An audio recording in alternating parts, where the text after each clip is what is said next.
Huwag naman puro adobo. Magluto tayo ng simple at madaling lutuin, pero napakasarap. I-marinate lang natin yung chicken natin sa pineapple juice at kalamansi ng 1 oras. Pagpainit muna tayo ng mantika at i-pan fry ang patatas at carrots. Nakaka-add kasi siya ng masarap na flavor. Kapag tostado na, set aside lang muna natin.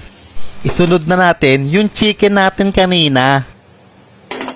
Prituhin lang natin to ng konti para mawala din ang lansa ng manok natin. Kapag may mga tusta-tusta na, pwede na tayo maggisa ng bawang, sibuyas. Imekos-mekos lang natin yan mga insan.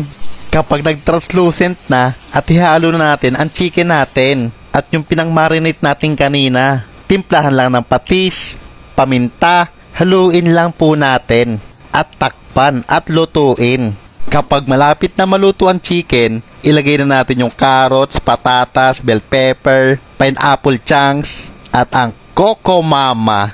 Unang piga, fresh gata. Napakasarap niyan. At ang creamy. Paki-comment naman po kung nasan ka ngayon para alam ko kung saan umabot itong video na ito. Salamat nga po pala sa mga OFW natin na laging nanonood. Ingat po palagi. Lutuin lang po natin to ng mga 5 minuto at timplahan ulit ng patis at brown sugar. At ayan na! Pininyahang manok na nagmamantika. Sobrang sarap niyan, promise. Sarsa pa lang niyan, ulam na. Panalo!